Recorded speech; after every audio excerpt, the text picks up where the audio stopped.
Steve Rockamaniac back here with you as we have a very special entertainment of sports entertainment report here for you today on The Main Event, as I'm being joined by the director of the Dead Sleep Easy, which, as we've told you in recent weeks here on the Entertainment of Sports Entertainment Report, is the new action drama starring Vampiro, of course well-known Canadian, U.S. and Mexican wrestling star. How's it going, Lee? Hey, good. You? I'm doing pretty well. Thank you very much for joining us today as the screening just coming to an end here in Montreal, and very interesting movie to say the least. I enjoyed it a hell of a lot. I'm hoping that there's going to be a lot of success for this movie, and I was just wondering, to start off, how did the movie come about? The movie came out, I was making a documentary on Vampiro's life. We went all over Europe to followed him on a European tour. We went to Irish whip wrestling. We went to Turin, Italy. We went to Paris, Germany, Essen, Germany, and in the UK.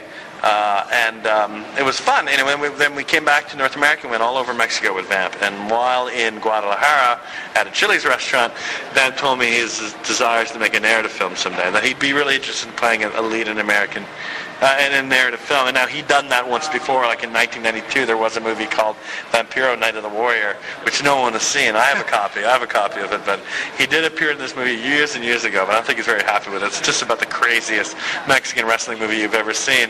But he wanted to make something more straight, and we cooked up this idea at Chili's that day.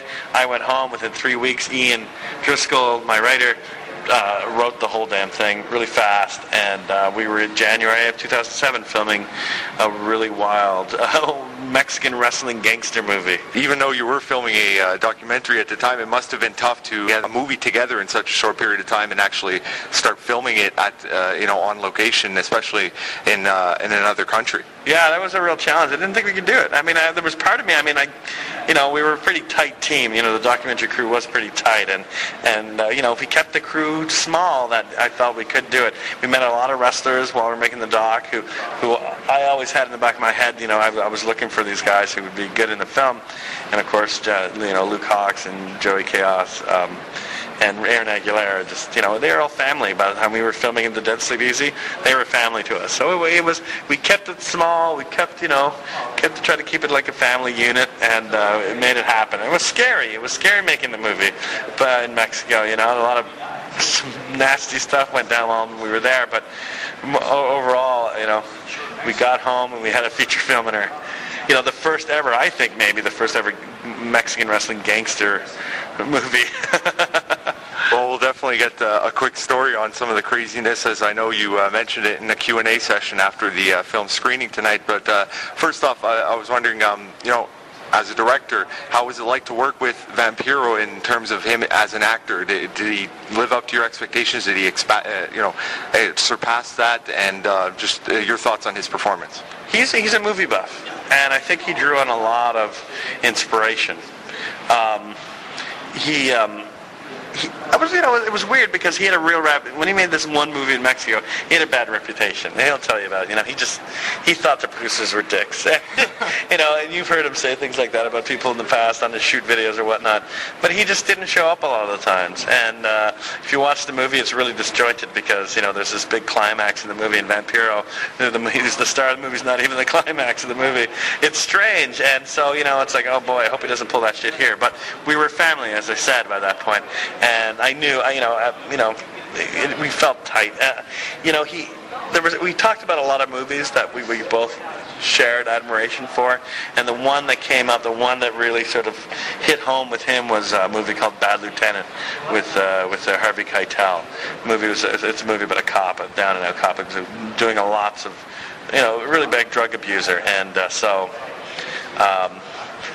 when I mentioned that, Vamp, that used to be his past. He had a hard time with drugs early, in the 90s, wrestling, and everyone did, and so, and I think some scenes were tough for him to do because that's a lifestyle he's left behind, and So there was a lot to draw on, because a lot of the movie is based on a lot of things that happened in his real life.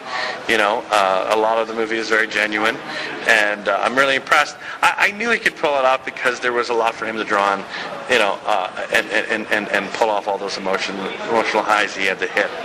You know what I mean? I think the movie also relies on a lot of melodrama.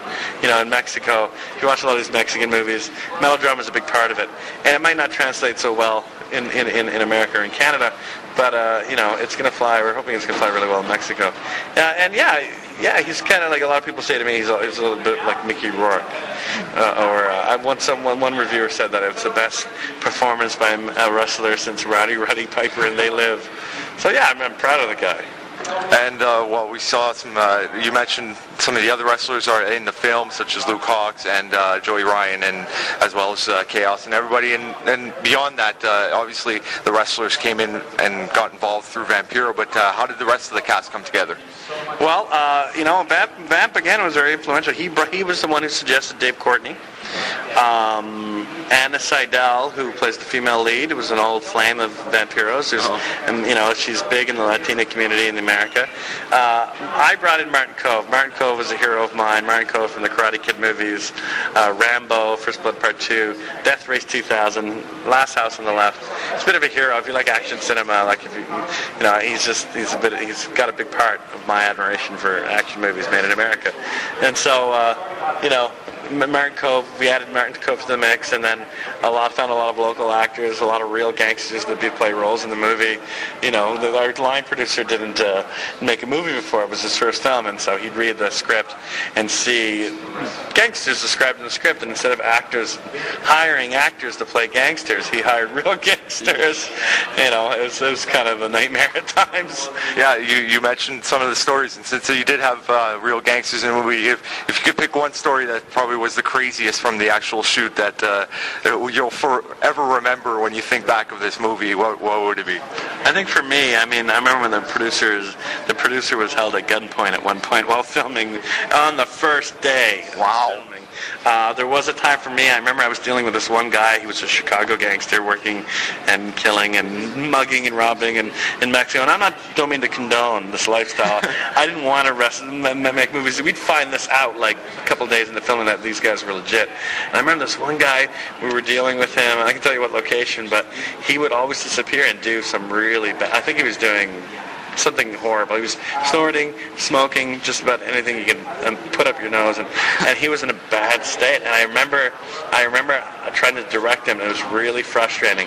And I was slamming my head on the ground, because he wasn't listening to me. And Vamp really wanted to kill the guy. And in the scene, Vamp does kill the guy, but he really wanted to do it. And at one point, he offended my location manager, Phil Caracas, who played Jesus Christ Vampire Hunter in Jesus Christ Vampire Hunter, and Phil offended him, and he got really mad at Phil, and he did this in front of his boss, this guy, mafioso guy who's in the movie too, who's in jail right now.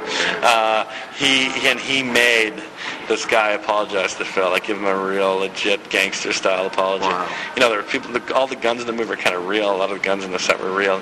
One guy started shooting his gun in the air while we were filming, just for fun, and we were right beside a school in Mexico at the time. Yeah, it was scary. The first week was probably just about the scariest week of my life, filming that movie, and got better as I went along.